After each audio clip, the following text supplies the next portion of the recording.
Thanks very much for joining us today. So today is the final sort of structured session of this year's welcoming event for students. So I am Joshua Frame. I'm the National Chair of the Federal Youth Network. And if you are here at the moment, you've probably seen me on multiple segments leading up to this point. So I apologize if I am on too many segments. This was a last minute fill-in. But I see we have all of our panelists with us. And this session will be in English. So there are English and French sessions happening concurrently for this Ask Me Anything. So if you are in the English session and want to be in the French session, please go back to the Expo platform and you can link from there to the French session that is happening right now. So throughout the session, we ask that you use the Q&A function to ask any questions. And also in the Q&A function, it has an upvoting capability. So you can let us know what questions you want to see answered, and we will basically pose those questions in that order of the most popular questions and posing those to our panelists. So with us today, we have four panelists with different experiences in the government as, having worked as students, having moved into full-time careers. And I'm really excited to hear each of their thoughts on this important topic. So I'd like to begin by acknowledging that the land on which I'm joining you from is the traditional unceded territory of the Algonquin and Anishinaabe people. And the Algonquin peoples have lived on this land since time immemorial. So I'm grateful to have the opportunity to be present in this territory. So use the Q&A function, as I mentioned, when we have four panelists joining us, so they'll be able to share their experiences and thoughts around this topic. So we'll start off with some brief introductions for each panelist. So Tina, we will start with you. Perfect. Thank you, Josh. Hi, everyone. My name is Tina Varvaresos. I'm a senior program analyst at the CBSA, and I am also the Federal Youth Network's student outreach ambassador. So you can find me on Twitter. You can find me on LinkedIn. I'm here to listen to you, the students, and to make sure your voices are being heard. Thank you. Awesome. Thanks very much, Tina. Bryce, over to you. Good afternoon, everyone. My name is Bryce Saunier. I'm currently a student on the Character Leadership Division at the Canada Revenue Agency, and I've been with the government now for 5 years as a student, so I have quite the track record of being a student, all with the CRA as well. So thank you very much for having me today. Awesome. Thanks, Bryce. Kaylee, over to you. Hi, good morning, everyone. Thanks so much for having me today. My name is Kaylee Miller. I grew up originally in northern Saskatchewan, and now I live on the traditional territory of the Kwalindun First Nation and the Tonquatchin Council in Whitehorse, Yukon.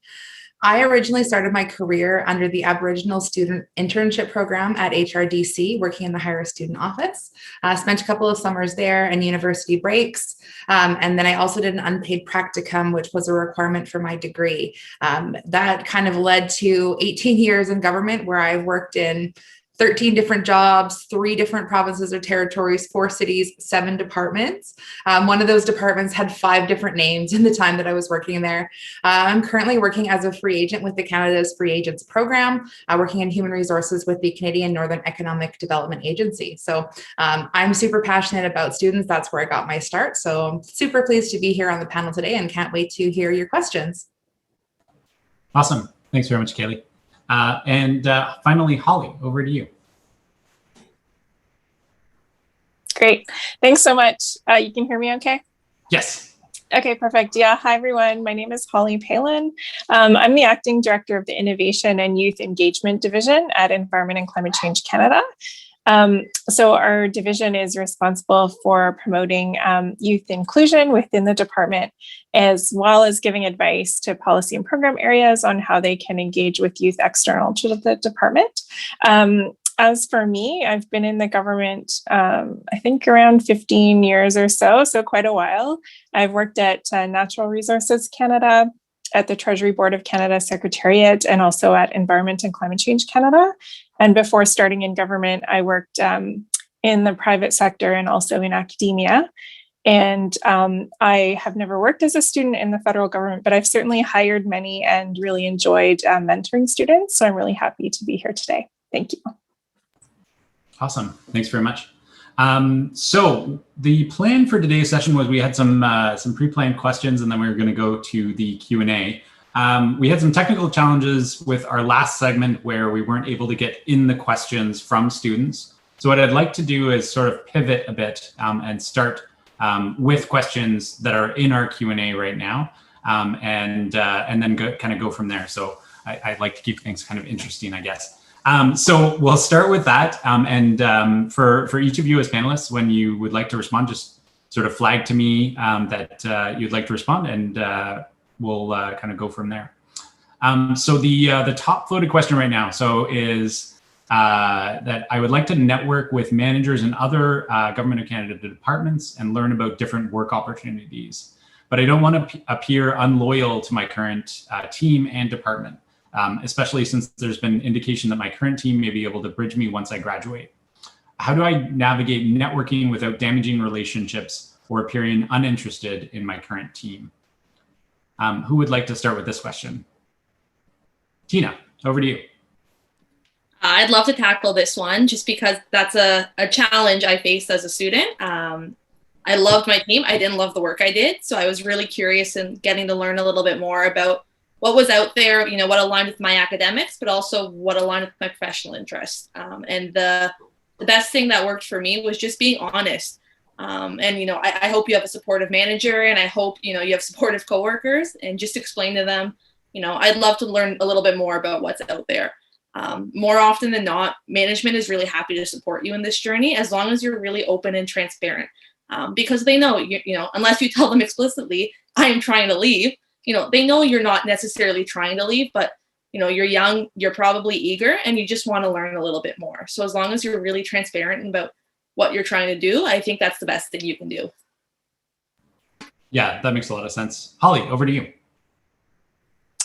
Great, thanks. Yeah, just another couple ideas there. I think chatting with your manager is always a good idea, because if you're clear about what your maybe long-term goals might be or where your real interests and passions lie, I think, like, as a manager, I'm happy to support my employees' long-term career aspirations, at the same time hoping they, you know, fulfill their current kind of, you know, obligations. But there are many ways to network. For example, you can connect in GC Connects. There are many interesting groups you can join there, and that's a great way to make kind of informal connections that you can then DM people and have chats with. You can also, you know, for example, join the Institute of Public Administration of Canada, which is another great way to participate in virtual networking events where you can then meet virtually people who you might want to reach out to for informal conversations. And just another suggestion too is on Twitter. There's the Leaders GC sort of community that hosts virtual chats fairly often. And that's another way where you can start to identify people who might be inspirational to you and maybe you could reach out to and ask for some guidance on particular things. Thanks. Absolutely. Bryce or Kaylee, anything to add on this question? Bryce. Yeah, because I started out in a regional office myself in the Peterborough office. And what you find when you work in regional offices in particular is that there's not very much room to move around or move up, right? You can feel very stagnated in those offices. And I was always open and honest with my management team, especially when they started talking about bridging that. I was more looking towards the Ottawa headquarters area to start to work. And luckily, I had a supportive management team who had connections in Ottawa and started working them for me. So I find if you're able to talk and have those conversations with your managers, do, because you never know whether their networks can help you out and get you an opportunity down in another office. Absolutely. Kaylee, did you have anything to add? I echo that transparency piece. I've had situations where teams that I've managed, and not just students, but everybody, where I've said, like, you know, be open and let me know. I know you're not here forever and ever and ever, just as I'm not either. But when you're open with me about what you're looking for, what you want to do, then I can help you. But if you're kind of sneaking around behind someone's back and then you blindside your manager, that doesn't usually bode well. It makes it really challenging because it's hard for us as managers then to plan. So if you're doing a certain type of work or project, we want to to make sure that someone can come in and fill that. We maybe want to hire someone else. We want to engage with you. So we need to be able to plan as well as support you. But we can support you when we know. It's sort of when we get things taken aside that it makes it a little bit more tricky. Absolutely. And I would say like the government of Canada is kind of unique compared to a lot of employers where you're hired for a particular job to start. But if you're being hired for a permanent position, you're expected to be there for 30 or 35 years. You're not expecting that job is going to be the same on day one and that you're going to retire from that same job 30 years later. That would not probably be a successful career path in the government of Canada. So take the opportunity to learn and explore. As Kaylee mentioned, be honest about that. Be open about that with your manager. That if you were hired to CRA and your dream job is Global Affairs Canada, you can be absolutely open and honest about that. Also, keep in mind that lining up your interests with where people are hiring is also a good way to have a successful career and ensure that you find those bridging opportunities and are not looking to, say go to an area that it isn't hiring or that might be going through a contraction at the time. The next question that's come up in our Q&A is around disability and accessibility. So the question is that some disabled people, for example, sorry, I don't know what ASD is, but ADHD, ASD, are not able to say yes to every opportunity as suggested. So this was on our previous panel. One of our panelists said, say yes to every opportunity. So this is just the context here.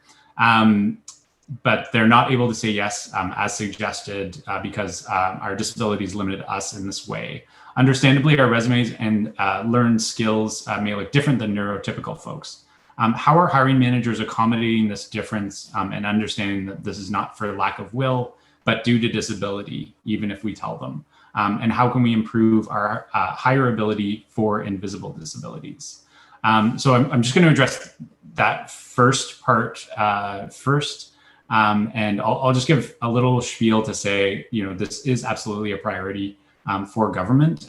For the International Day for Persons with Disabilities events that were put on by the Office of Public Service Accessibility, that was the theme: is not all disabilities are visible. And it is a priority of government to hire more persons with disabilities going forward. There are a number of hiring programs. One of them is the Employment Opportunity for Students with Disabilities. They will be giving a question or a short information session right after this Ask Me Anything session. Otherwise, Kaylee, Holly, Bryce, Tina, any thoughts around this question of the sort of intersectionality of being a student and being a student with a disability, and how to work with your manager? Well, I'll tackle it to start. So my background is human resources, and this is obviously something that comes up more and more. I would say one of the things is be as open as you can. So you're obviously not required to give any kind of a diagnosis, but it's really helpful for managers and HR to know what your functional limitations are. So that goes for the assessment process if you're applying for jobs or you're being interviewed, or the written test or something along those lines. Be clear about what your limitations are, and also give us ideas about ways that you can accommodate them. So particularly while you're in school, you may be linked up with the disability support services at the school. You may have certain types of accommodations that are in place. Those are really helpful. I will often find in HR that candidates will come and they'll say, they may disclose what their disability is, which is not required under any circumstances, but it's challenging because we're not experts in every type of disability out there. And so when it's like, I need accommodation, absolutely, and you're entitled to that, we just need to know what works for you. So, sometimes it's helpful, especially if you have something from university, you may have something from a doctor, a psychologist. Those pieces of information are really, really helpful for us to make sure that we give you what you require to do the best that you can do. Invisible disabilities are definitely more challenging. And I think it's ways because we all don't know how people process things in their brains differently. And so sometimes it's extra time, sometimes it's doing things ahead. I'm a big advocate for sort of enabling the process ahead of time so that you don't ever have to ask. So things like, providing questions in advance, giving people time to prepare, maybe advocating for more like take-home exams versus coming in and writing in a 2-hour period. So things that are more realistic about what you actually do in the job. But I think the best you can do is really advocate for yourself and sort of know what works for you so you can communicate those things. Usually there is a name on every type of job advertisement out there of who you can contact if you need assistance. It's often someone in HR, but you can give that information and you can say, hey, this is what's going on, so that HR can actually work with you. As far as the assessment process goes, make sure that you're accommodated appropriately. And then before you get onboarded, we can get more information about, is there certain types of special equipment that you require? So we can try and get those things in place before you start. In your letter of offer, it usually says to you, contact your manager, or there'll be a name of a person. But I say, try not to wait until you arrive on your first day and say, oh, by the way, X, Y, and Z is what I require, because that kind of sets everybody like, oh, now we don't know what to do. We absolutely want to accommodate. And I think that there is a little bit of stigma when you think about work outside of government. People are very afraid, and you may have experienced this yourself, working outside of government or trying to get work outside of government, where it could be held against you. I would like to say that in government, that is not the case. And I think that most managers are really open and aware of what their rights and obligations are, and just know that we do have a legal obligation to do so. And we will do our absolute best. It's just as much information as we can possibly get to help you out is great. And you are the best advocate for yourself. So let us know what works. Let us know what doesn't work. Because if we're trying to come up with things on our own, it's oftentimes Googling, which, can be a great way to get information, but it's certainly not the best way to get that personalized information and the personalized accommodation that you need. Absolutely. So I think we'll move on to the next question. We'll try to, I see we have 89 questions in the Q&A, so we'll try to keep these as rapid fire as possible. But if any of you would like to provide an additional response that's urgent, just feel free to flag.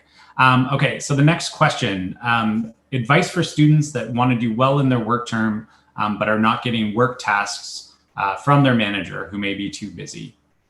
So I think maybe Bryce or Tina, this would be a good one for the two of you. Okay, Bryce? Yeah, I'll take this on because this is what happened during my first term at the government. I found I was just sending out letters, doing basic work, and my manager also took a 1-month vacation. So while she was gone, I had a lot of free time, to say the least. And it came to a conversation between my manager and I, where I made it clear that, hey, I want to be challenged more. Like, I have more skills than just send out letters. I can do more for the agency. I can make more for my time with the government, and I want to make more of it. And her recommendation was to go sit on a committee as well. So that's what I ended up doing. I ended up taking on a bigger role with the Young Professionals Network within the Canada Revenue Agency. And it made my time better used there. I also, luckily after that first summer, every year after that, my management team would give me a new role. So I took a year to do each one while working for the 5 years I've been with the agency. And each time it got more complicated and more complex. And I appreciated that.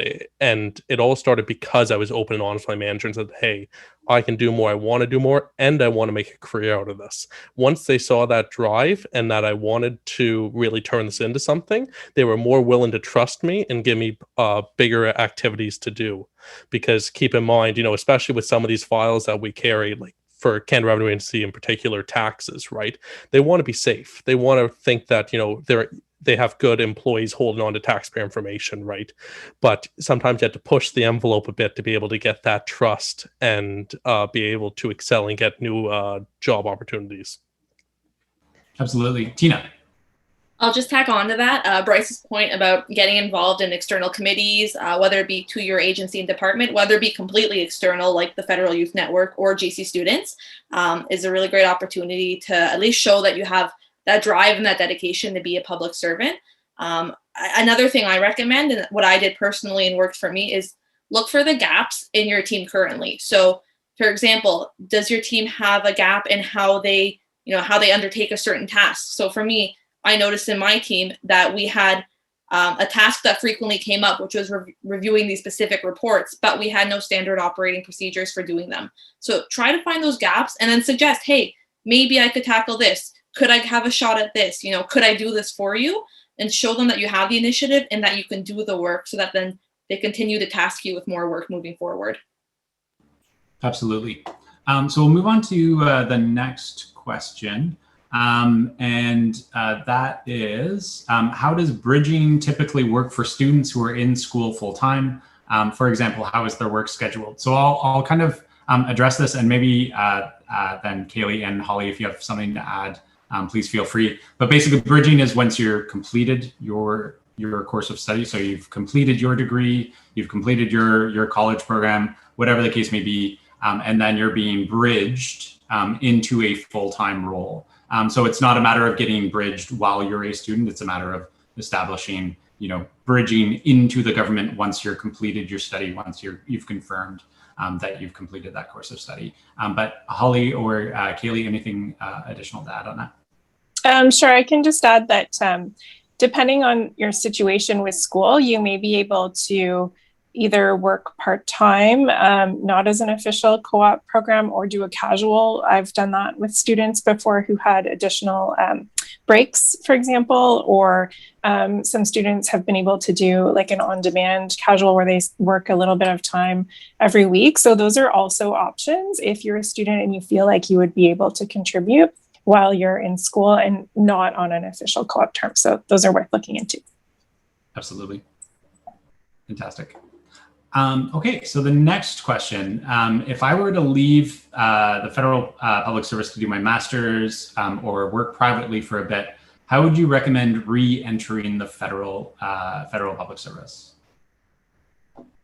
Bryce, over to you. I'll take this one because that's literally what I did. I've been with the government for 5 years, but I actually took 9 months off to do my master's. And I left the Canada Revenue Agency in September of 2019 and returned during the pandemic. And one of the big things is I left making it clear to my management team and everyone that the reason I'm leaving is to focus on my studies, and that I wanted to get this done and return with my master's, and that I still saw a public service career as my future. And it actually worked out because I ended up networking with some people in Ottawa, and I managed to get a job for headquarters now where I'm working remotely. And so I'm actually in a better place than before I left the agency. And so sometimes you got to trust your gut and take on a risky one like I did, where, I'm leaving a good job where I was being told I was going to be bridged in. But in the end, now I'm in a better position where likely I'll still be bridged in with the Canada Revenue Agency, just on a team where I'm enjoying the work. And now I have my master's to be able to do that as well. Absolutely. Holly.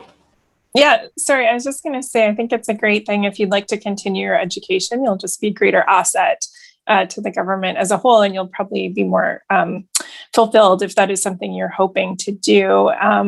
So certainly if you do obtain your master's or go back to school, then that opens up additional recruitment options through public service recruitment that are targeted at postgraduates. So definitely keep an eye open for those calls for applications. And then the other thing is, following up on what Bryce said, is make sure that while you're in school, you keep in touch with people who you'd like to work with. If you've met people while you were a student and you think you'd love to go back to those teams, stay in touch, send a message once in a while just to check in. That's really helpful. And also when you're starting to think about applying or looking for work again, really think about what are those areas where you're passionate and you really would love to work, and just reach out cold calling or whatever to those directors, and they're often really happy to hear from you. So don't be afraid of doing that, as well as, of course, applying to the public service recruitment competitions.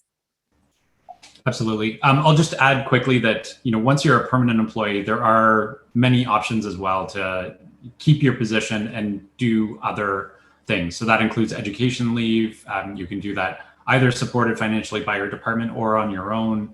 That's something where your position is held. You can go do your master's, go do a course of study and come back.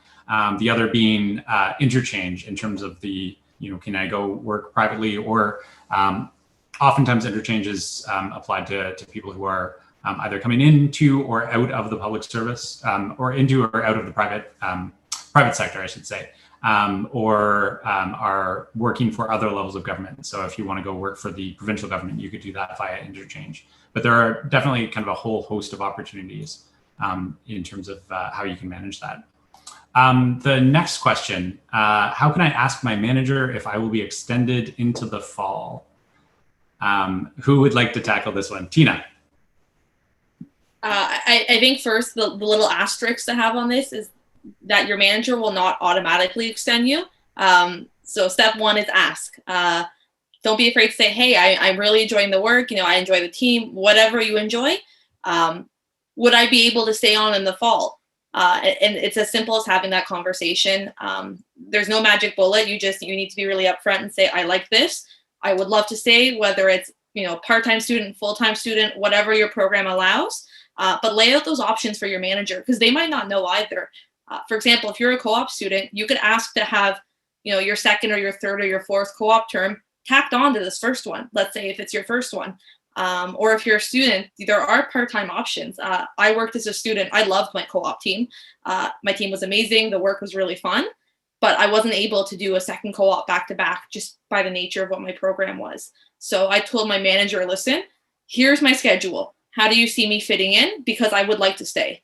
And he was able to say, you know what? Why don't you come in half days on, Mondays and Tuesdays, and we will make that work. We will save work for you because, chances are if you're doing your work and you're diligent and you're a hard worker, they probably want to keep you too. They like having students. So just have that conversation. My personal preference as a student was to start it earlier than later. So for example, if I worked in the summer, typically by end of June, I would have started that conversation just to get it on their radar. Absolutely. Okay, moving on to the next question. So Tina, I think for that one, you provided an excellent response. Have that conversation early. Have maybe a plan of, what's your schedule going to be like? What hours can you dedicate? If you go to your manager and say, I think I'd like to work part-time 2 hours a week, they might not be interested in that. That might not be enough time to really provide value back to your work section. But if you have, a day or two a week that you can dedicate to it, that might be of greater interest. And certainly the remote work has really opened up those possibilities. Where we used to have a lot of students where, they might be working in a particular city and studying in a different city. And they wouldn't be able to continue to work remotely because that wasn't an option at the time. So certainly this current environment has really opened up those possibilities, but have that conversation early. Tina, as you were saying, have that conversation in June. And today is June 9th. So have that conversation with your manager tomorrow, if you can. We have a question just around the networking event being at the same time as the special presentation on the employment opportunity for students with disabilities and Indigenous student employment opportunity. So the presentation for that is quite short. It's about 15 minutes to cover off both of those programs. And the networking opportunity will run from 3:30 to 4:30. So it's in terms of those presentations, they're basically going to discuss kind of what's going to happen at two separate events. I believe it's June 21st and June 29th. And you'll be provided with information on how to register for both of those events if you're hired through one of those programs, but we'll provide that information to you in the post-event email. Okay, so next, can you speak on bridging students to other departments? Once a student graduates, what kind of things can they do to hopefully work in a different department? Who would like to tackle this one? Kaylee. I can take it. So we talk a lot about bridging, and bridging is a concept. We used it a long time ago. It was sort of a mechanism to do a non-advertised process. So we still hear the wording a lot, but it's not, from sort of an internal perspective, it's not as relevant as it was. It's just a mechanism to bring students in. So it's about, again, having that network. You can let those people know, let the new department know that you were a student and that you're interested. And it just kind of gives them different options in terms of, whether you're applying on an advertised process or whether they're going to do a non-advertised appointment, et cetera. But once you're finished school, the gamut is open. There's no specific criteria about when you had to complete school, what specific program it was, but it's really about building that network, contacting those departments, leveraging that experience that you have. So, I'm currently working at X department doing Y function, and I really enjoy it. I think that because my program was in, an area that your department works on, I'd be really interested in bringing those skills over. It's bringing that network, letting them know that you were a student. There may be other opportunities as well. So it's really just keeping that broad, contacting those departments, using resources like GC Connects, GC Collab, LinkedIn, and even looking at departmental websites. We do see a lot of advertising now. Check out the GC jobs page. You can see usually who the names of the managers are or who HR are in certain departments, and you're able to filter and look at the archives as well for those. So find out who those people are, reach out to them, kind of explain your situation, and hopefully that will work out and there will be opportunities for you in the departments you like. Absolutely. Tina. I think what Kaylee said pretty much hit the nail on the head. I just wanted to shout out as well. There are Facebook groups that are dedicated to different streams of government work. Don't be afraid to leverage those as well. And you have the advantage, if you're a student, of saying, hey, I work with this department, which means I have this security clearance. If you have your language levels, you can say you have these levels, and that'll really kind of facilitate you getting back in. So Facebook, if you search, GC policy, GC comms, you could search GC in Facebook, and a lot of groups will come up that post jobs pretty frequently. Absolutely. I'm going to go to an interesting question in the Q&A. And Holly, I think I'm going to go to you for this response. So the question is, several colleagues have advised me to cold email deputy ministers to ask for job opportunities outside the co-op program. What are some tips to cold email, and where can we find information on who are the deputy ministers and for what branch or department? Can I maybe start off by saying, don't do this ever. But Holly, over to you, your thoughts. Yeah, okay, no, it's a great question. And I shouldn't laugh because government structure is very complicated, right? And it takes time to learn it. And so at the same time, like managers and senior management are understanding, right? If someone were to do that. But at the same time, the deputy minister is not the one that's going to be making hiring decisions, right? And the deputy minister is managing 7,000 or 10,000 or 20,000 employees. So they're not really going to have time to look at your email, unfortunately. Although they're very supportive of bringing students in, extremely welcoming. But what would be more beneficial and more strategic would be to you can look in GEDS, you can look at organizational structures like the Government Electronic Directory Service, and you can actually drill down to, I would say director level is probably the most effective, potentially director general, depending on the size of their group. But if you reach out to directors or even managers of groups that look interesting to you, you can just attach your CV, send a nice short cover message about, why you're interested in that area of work, a little bit about your skills and background, and ask if they'd be willing to have an informational interview. And I would say that's the best way to do it if you want to cold email. But as Kaylee mentioned and Tina mentioned, also using social media is also a very effective way, and maybe more effective because in some senses anyway, because email inboxes get very overloaded as a director, I can say that. Whereas if someone sort of takes the time to reach out to you on LinkedIn or on Twitter or other ways, sometimes that can open up a more casual conversation. So I'm not saying do one or the other, but I'm just saying there can be benefits in taking a kind of a multi-pronged approach. Not to send the same message to the same person multiple times though, but anyway, those are just a few tips. Hopefully that's helpful. Very helpful. Bryce. I had a colleague who dedicated 1 hour every Friday to doing that. She would go through the org charts and she would email directors or assistant directors. And she'd send 2 or 3 every Friday and just see what responses would come from that. She was a term employee, so she wanted to become permanent. And within 6 months, she ended up getting a response saying, oh yeah, we're actually hiring right now. And she ended up getting that position and becoming permanent. So it really does work. And I echo Holly's sentiments about social media. I actually have my current position because of a tweet I sent out saying that, hey, I'm looking for a position at my old office, couldn't hire me back because COVID had just happened. And then next thing you know, a director reached out to me and said, hey, are you telling me you're not with the government right now? I said, no, I'm looking for a position. And next thing you know, I had an interview and I was hired within a month. So it really shows that if you can really network effectively using Twitter and LinkedIn, Twitter in particular in my case. Absolutely. And I think Holly raised a good point. Like the deputy ministers are so far removed from hiring decisions, especially for students, but for really any hiring decisions below an executive level.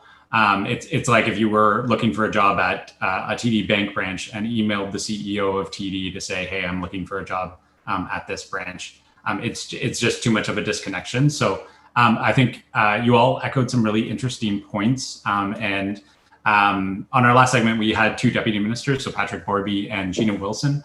And I think following what they post and following their priorities, that can enlighten you in terms of, what are the kind of the current priorities of government?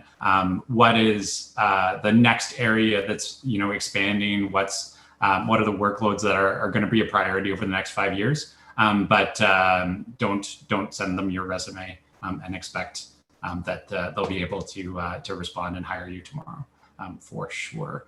Okay, next question. How do I stop feeling like I'm not doing enough? So I'm getting assigned work. I've received praise on my work from my team, but I'm new to office work.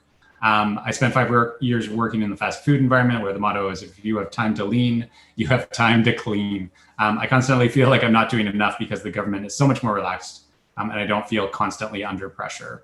I love my job, but I can't tell if I'm doing enough because of this feeling. So who would like to tackle this one? Holly. Hi, I'll jump in again. And sorry, I'm on my tablet just to try to make sure. So sorry, I keep waving at you all. Anyway, yeah, that's a great question. And I mean, I think for me as a manager, one thing that is more challenging in this virtual environment, although there are many things I really love about it, but if you're managing in a virtual environment, it can be a little bit harder to assess the amount of work that your employees have and how they're doing and where their sort of downtime may be. And so I think it's really important to communicate that.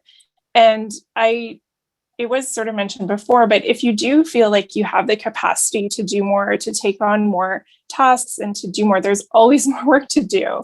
So it's a question of kind of raising that you're interested in taking more on and looking for opportunities and bringing your creativity.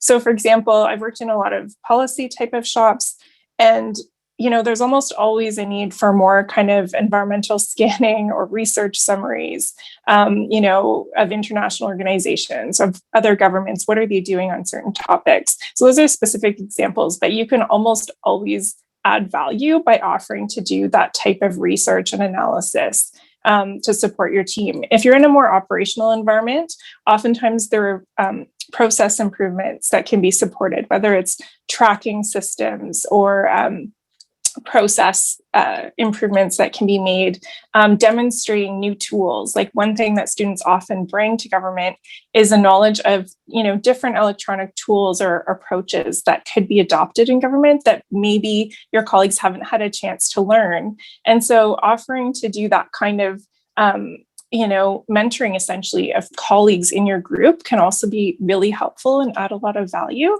So I'm just giving a few suggestions for ways to think about how you can add value. And at the same time, it's important to note that it's okay to have some downtime, right? Like we do get breaks, we get lunch, and in this virtual environment, it can be hard to step away from our computers. I often hear from youth that they feel like they need to be, green if you have the MS Teams dot or whatever at all times. And it's important for mental health to recognize that it's okay to step away from your computer, to go for a run at lunch, or to sit outside, or to do some things that kind of refresh you. So I'd encourage you to think about that too and find the right balance. Absolutely. And I would say, I think this is a struggle that lots of students face. Like I moved from being a retail supervisor to a full-time role in government. And in retail, like if we took 31 minutes for lunch, then we were docked 15 minutes pay. And so moving to government was quite a shock for me. And I was like, okay, like if I went on break, I was like constantly telling my manager, okay, I'm just going to grab a coffee. And by about the third time, she was like, all right, well, please don't, like, I trust that you are doing your work, and you don't have to tell me when you're taking a break, but do take your breaks, do take your lunch. And that is totally fine. So it's a good thing to think about going forward. Next question. A lot of positions are often not advertised. So how do you suggest we navigate the hidden job market? I was thinking, Tina, this would be a good one for you. Perfect. Well, FYN is hosting an event June 22nd. If you come, we can help you answer that question. It is literally called Navigating the GC Jobs Maze. In a nutshell, though, I just really recommend what's been said over and over so far in this AMA is networking. These non-advertised positions exist because someone networked and someone else decided, hey, I really like this person. I don't need to, do an external competition because this is the candidate for the job. So you want to build your network by, whether it be on social media, whether it be through emailing managers or directors you found on GEDS who you think you could really connect with. Just connect with people. Say, hey, this is who I am. Here's what I do. Here are my skills. And they don't need to be formal conversations. For example, I got my job because I told a mentor one day, hey, I'm finishing school soon. I have no idea what to do. He kept that in mind. We kept talking. He helped me navigate how I should approach applying jobs, what jobs I'd be interested in. And eventually he was able to say, oh, hey, wait, I have a colleague. His team is hiring. They're building a whole new team. And that's how a lot of these come about. It's just, if you put yourself out there enough, eventually someone will either find you in your CV, or someone else who knows you in your CV will be able to say, hey, I have a candidate for you. Absolutely. Thanks very much. And I see Marcel posted the chat the link in the chat to the Navigating the GC Job Maze session. Yeah, great session to register for sure, to try and navigate that. Another question that's come up. So this sort of pertains to how you kind of separate your role as a public servant with your views and the things that you want to advocate for. So the question is, I know that some people, some groups track student activists on issues such as support for Palestine, and then try to get their future employers to fire them based on their activism, even if their jobs are completely separate from their activism. Does the Public Service of Canada have mechanisms in place to prevent this type of tactic from having a chilling effect on public activism for people who are interested in working there in the future? I'll give maybe a first kind of quick response to say, as public servants, we are expected to be nonpartisan. That doesn't mean that you can't advocate for causes, but it means that you need to keep your role as a public servant somewhat separate. I have never heard of an instance of somebody being tracked or any sort of stuff that we see in other countries where people are not able to be supporting a particular cause on a personal basis and having that impact their role. But Holly, Kaylee, anything to add in terms of that? Yeah, this one is a little bit tricky. So, I mean, we are governed by the Values and Ethics Code for the public service, and then there is also a guide on political activity. So it's really important to make it clear that you're certainly not doing any of these activities while you're at work, but recognizing that if you are making statements that are potentially bringing disrepute to your employer, that it potentially could have an impact. So we obviously encourage people to be open and to support causes that are important to them, but recognizing that there are situations where it may put you in a conflict of interest situation. It can be challenging sometimes if you are attending protests or rallies, and if you are arrested or charged, that could have an impact on your security clearance as well. Unfortunately, there's nothing we can really do about that, but it's something to be mindful of. But as far as, getting unsolicited things saying, fire this person, we haven't heard of that, but I've definitely in labor relations dealt with situations where, employees have made made remarks on their Facebook pages or on public Facebook pages in the media. They've been quoted, they've had their photos taken, and it's been challenging to kind of navigate through. I haven't been involved personally in a termination case, but definitely there have been times where we've had to have those conversations with employees about, maybe we choose not to hire an individual because they've made really disparaging comments about, the government and the employer in a public forum. So, we encourage that activism, but we also encourage you to be mindful that, at the end of the day, we are the government of Canada. And so we have to sort of uphold that. We are seeing challenges now, of course, with residential schools, with Indigenous rights, with Black Lives Matter. And so the lines are becoming really, really blurry, but I just, caution you to sort of think about what that actually means. And it's not to say don't do it, but understand that, if there are situations where there's legal or criminal charges or even civil charges, that there could be implications potentially for the future.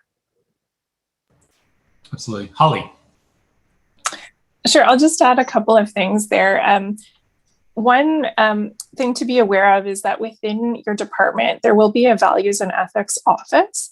And so if you're ever unsure about what kinds of activities you can engage in or cannot engage in, you can reach out to those advisors, and they're very experienced in understanding the values and ethics code for the public service and for your department. And they can speak with you and give you advice on that.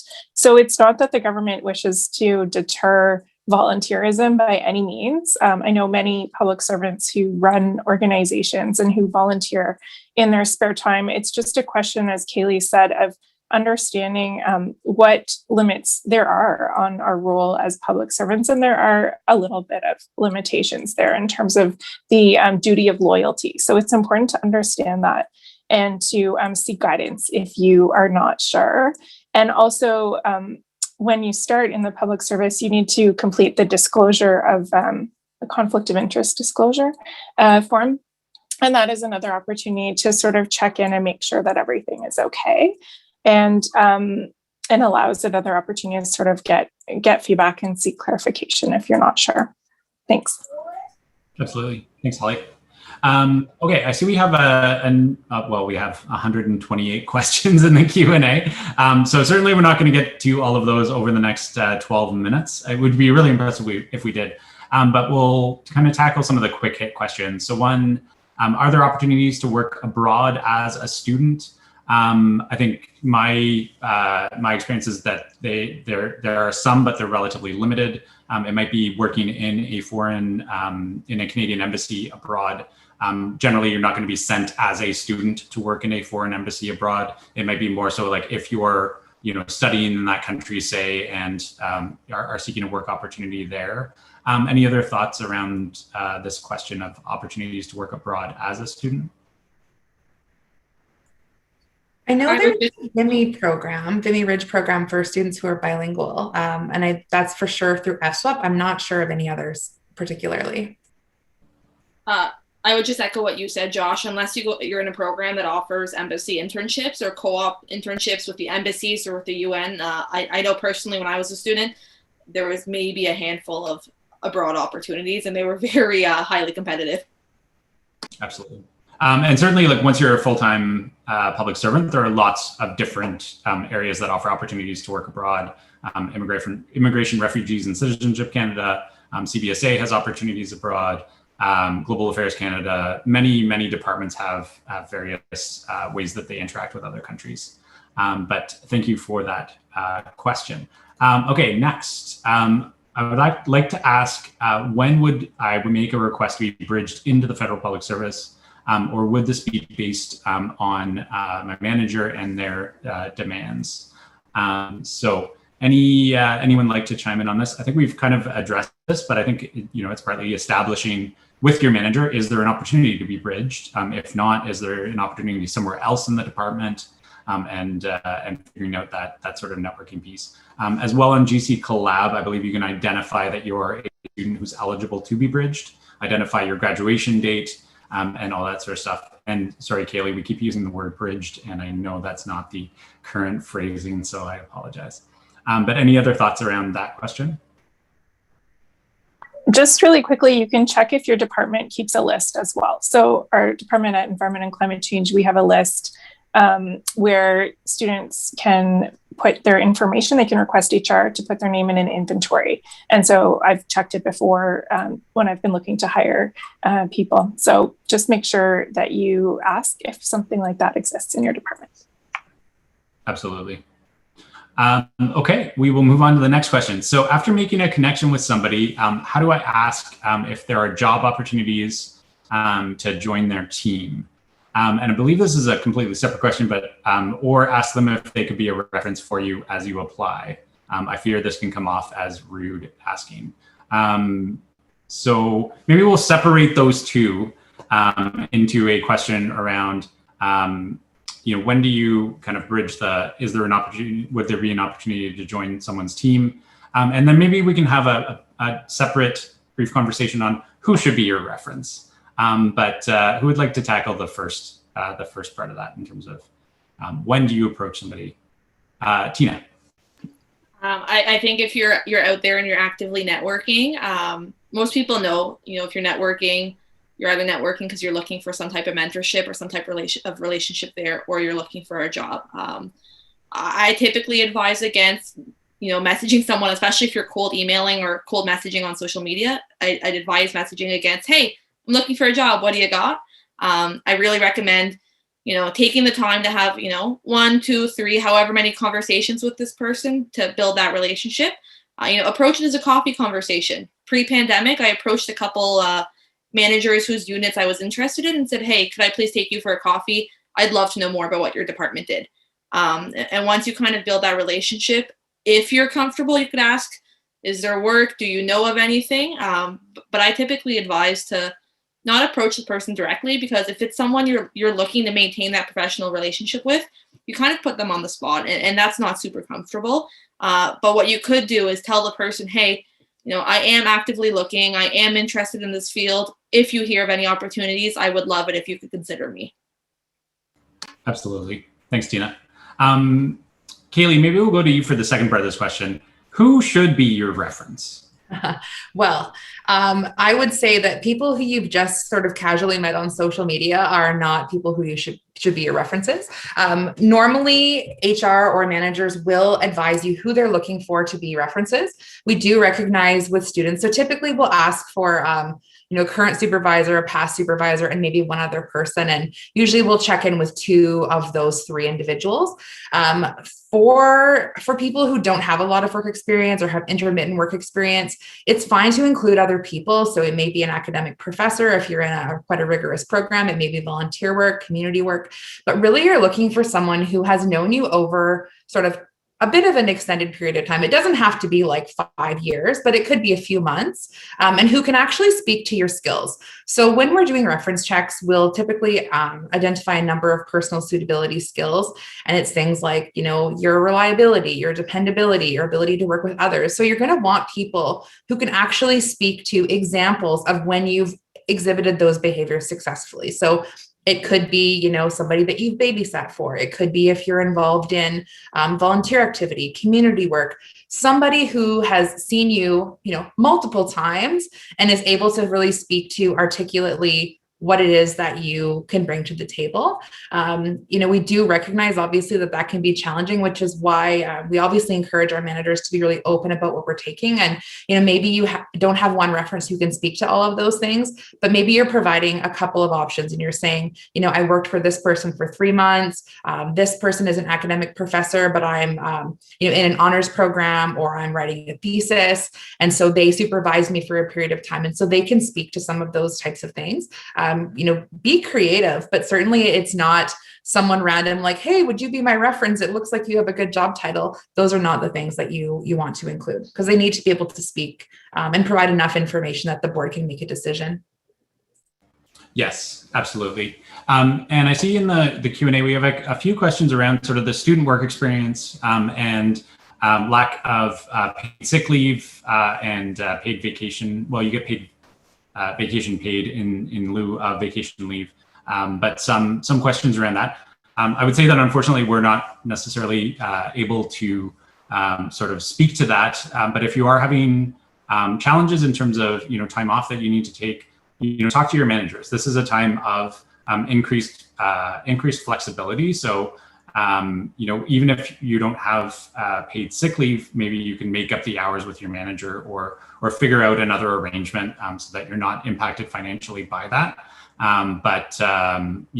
It is a unique hiring mechanism where you're not covered by a unionized agreement, and it is a sort of a different way to hire people. As soon as you are a term employee or a permanent employee, you are then unionized and have rights and benefits that go along with that. But just to address a couple of those questions.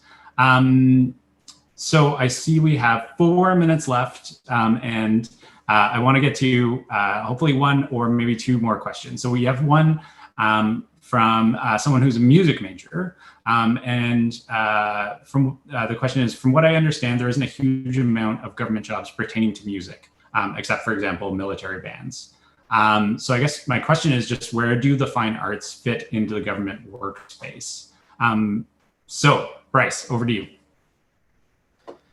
I'm a history major. So out of everyone, I can understand your concern in particular.